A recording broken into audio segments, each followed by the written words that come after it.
반갑습니다.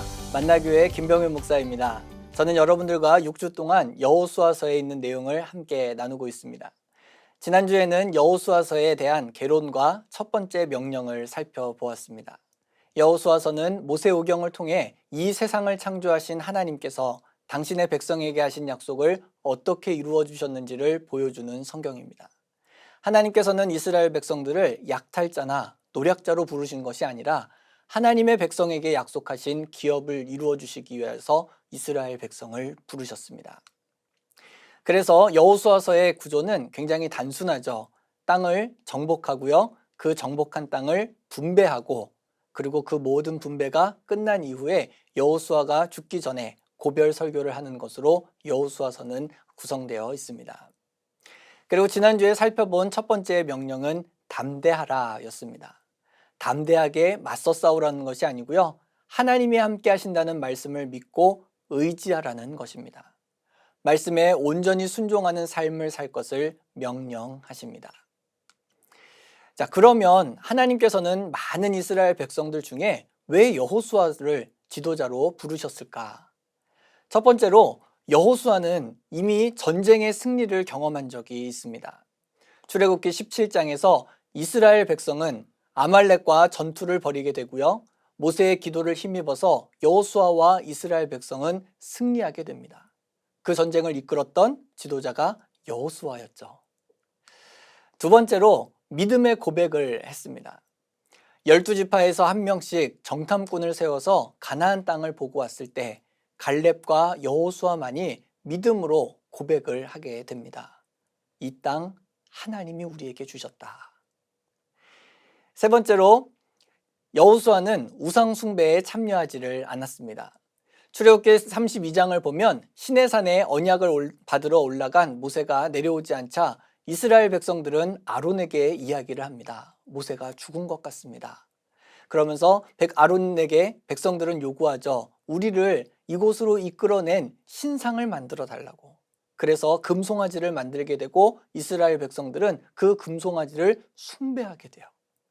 이때 여호수아는 모세를 수종들기 위하여서 함께 시내산에 가 있었고 출애굽한 이스라엘 백성 중에 모세와 여호수아만이 이 우상 숭배의 현장에 참여하지 않을 수 있었습니다.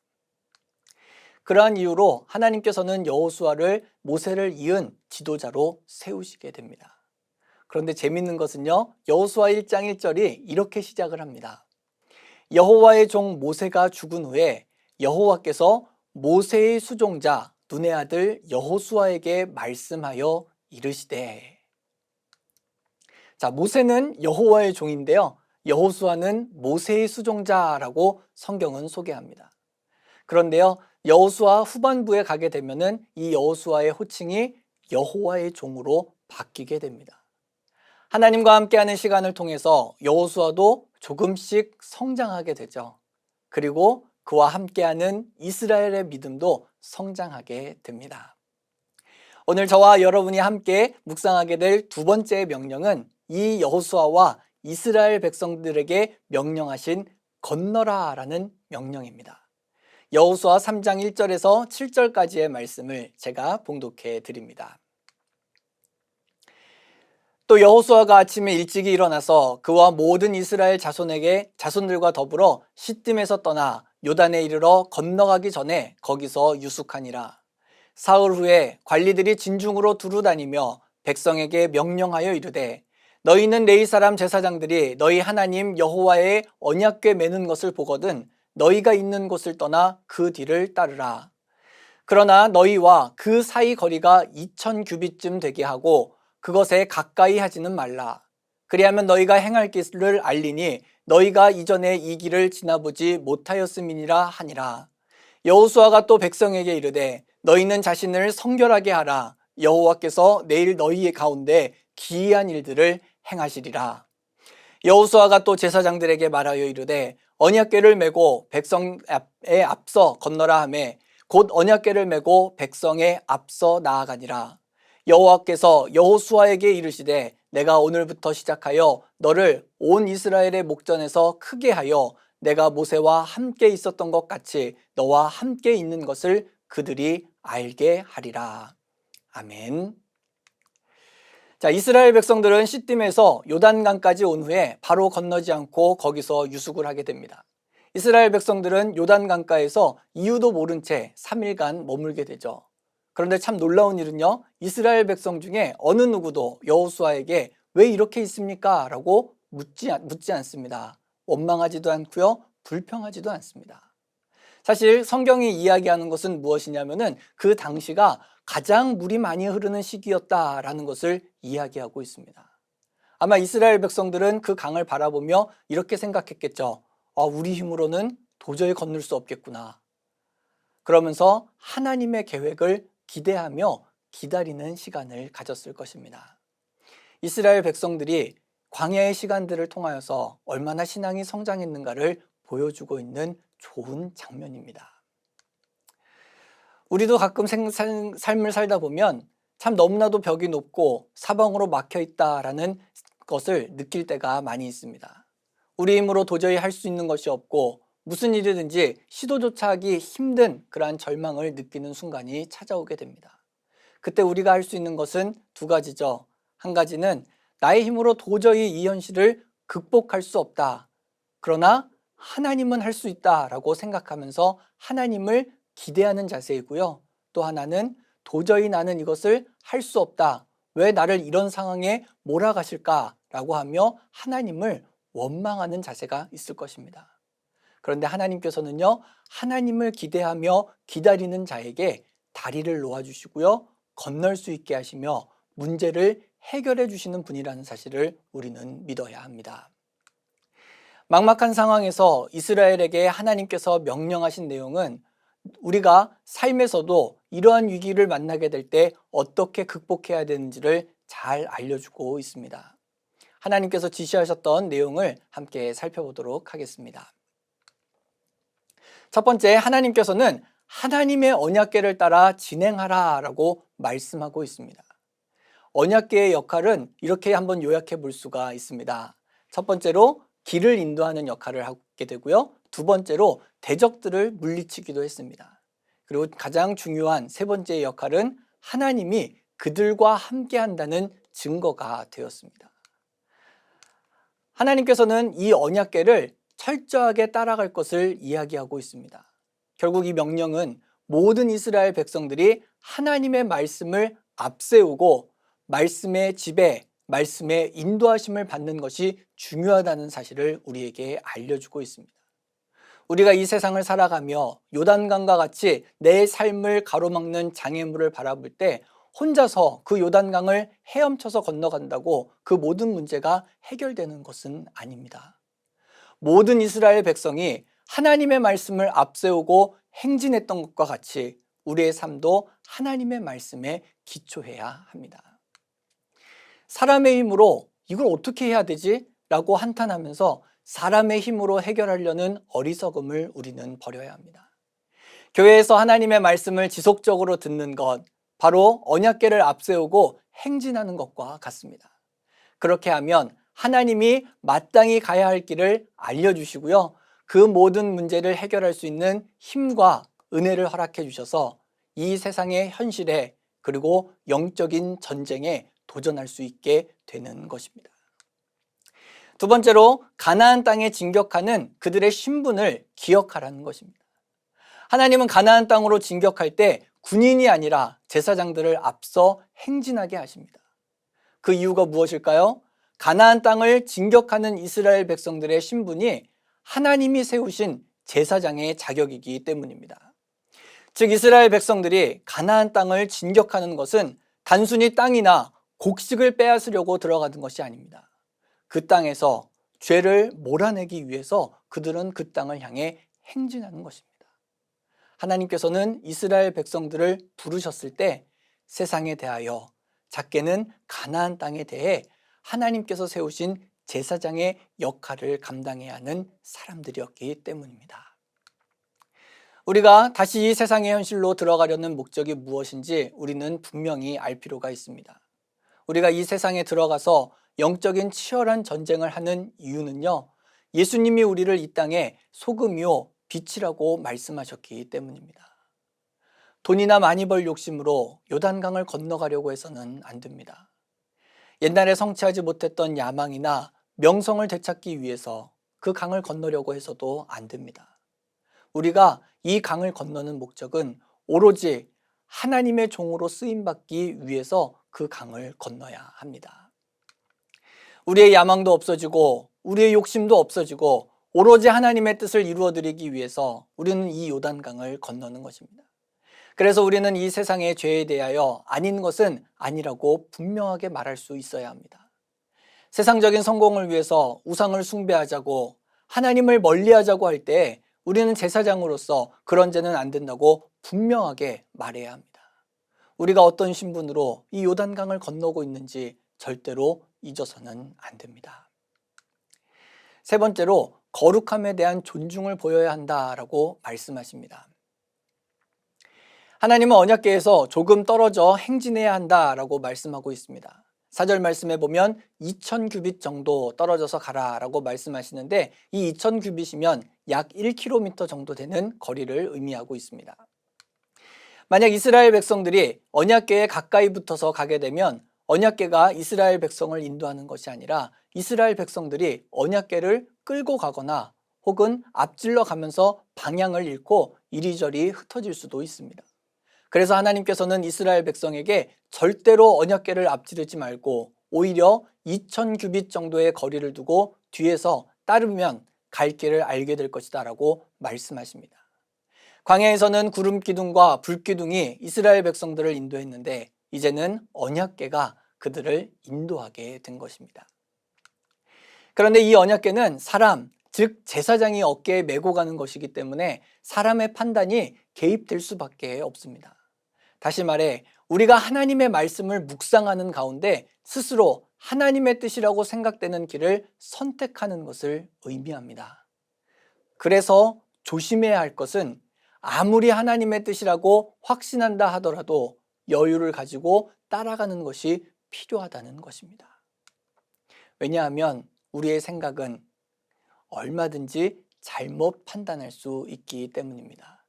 그래서 아무리 내 생각에 하나님의 뜻인 것 같아도 1km 정도의 여유를 두고 따라가야 하나님의 바른 뜻을 분별할 수 있습니다. 하나님은 이스라엘 백성들이 애굽에서 탈출할 때 홍해를 갈라지게 하셨습니다. 그리고 이스라엘 백성들이 가나안 땅에 들어갈 때에도 기적을 행하십니다. 여호수아 3장에 있는 말씀을 다시 한번 읽어드립니다. 백성이 요단을 건너려고 자신들의 장막을 떠날 때에 제사장들은 언약궤를 메고 백성 앞에서 나아가니라. 요단이 곡식을 거두는 시기에는 항상 언덕에 넘치더라. 궤를 맨 자들이 요단에 이르며 궤를 맨 제사장들의 발이 물가에 잠기자 곧 위에서부터 흘러내리던 물이 그쳐서 사르단에 매우 가까운 멀리 있는 아담 성읍 변두리에 일어나 한 곳에 쌓이고 아라바의 바다 여매로 향하여 흘러가는 물은 온전히 끊어지매 백성이 여리고 앞으로 바로 건널세 여호와의 언약궤를 맨 제사장들은 요단 가운데 마른 땅에 굳게 섰고 그 모든 백성이 요단을 건너기를 마칠 때에 모든 이스라엘은 그 마른 땅으로 건너갔더라. 여호수아의 말대로 언약궤를 맨 제사장의 발이 요단 강물에 잠기자 물이 끊겨지게 됐는데 상류는 아담 변방에서 끊어지고 하류의 물들은 사이로 흘러가서 이스라엘 백성들이 마른 땅을 건널 수 있게 되었습니다. 요단강은 바다가 아니기 때문에 홍해처럼 양쪽에 물이 쌓이지 않고 한쪽에 물이 쌓이고 다른 한쪽은 흘러가게 되었습니다. 그리고 그 뒤에는 추격하는 애굽 사람들도 없었죠. 대신 이스라엘 백성들이 건너가서 싸워야 할 적들이 있었습니다. 그리고 하나님은 요단강을 건너는 일을 통하여서 여호수아를 이스라엘 백성 앞에서 크게 하겠다라고 말씀하세요. 사실 지도자는 백성들이 인정해 주어야 리더십을 발휘할 수 있습니다. 그런데 여호수아는 지금까지 철저하게 하나님의 말씀에 순종합니다. 하나님의 시험에 합격한 것이죠. 요단강을 건너는 일도 미리 걱정하지 않고 철저하게 하나님의 종으로 순종했습니다. 하나님은 여호수아처럼 온전히 순종하는 종을 좋아하십니다. 자기 멋대로 하나님의 말씀을 만들어내는 것이 아니라 철저하게 하나님의 말씀에 복종하고 헌신하는 종에게 은혜를 주십니다. 그래서 그 사람을 통하여 하나님의 능력이 온전히 나타나게 하시는 것입니다. 이처럼 하나님 앞에서 크게 되기 위해서는 먼저 하나님의 말씀을 붙들고 세상에서 바보가 되어야 합니다. 그러면 하나님이 그의 모든 기도를 들어주시며 그를 통하여 성령의 능력이 나타나게 하십니다. 그런데 하나님은 한 번만 기적을 행하시는 분이 아닙니다. 우리의 삶을 가로막는 요단강을 건너게 하시는 하나님의 기적이 계속해서 나타나기 위해서 우리에게 필요한 것들이 있습니다. 여호수아 4장 20절에서 24절 말씀을 제가 읽어드립니다. 여호수아가 요단에서 가져온 그 12돌을 길갈에 세우고 이스라엘 자손들에게 말하여 이르되 후일에 너희의 자손들이 그들의 아버지에게 묻기를 이 돌들은 무슨 뜻이니까 하거든 너희는 너희의 자손들에게 알게 하여 이르기를 이스라엘이 마른 땅을 밟고 이 요단을 건넜음이라. 너희의 하나님 여호와께서 요단물을 너희 앞에서 마르게 하사 너희를 건너게 하신 것이 너희의 하나님 여호와께서 우리 앞에 홍해를 말리시고 우리를 건너게 하심과 같았나니 이는 땅의 모든 백성에게 여호와의 손이 강하신 것을 알게 하며 너희가 너희의 하나님 여호와를 항상 경외하게 하려 하심이라 하라. 아멘. 하나님은 이스라엘 백성들이 요단강을 건넌 그 자체보다 이것을 기억하는 일에 더 많은 관심을 기울이고 계십니다.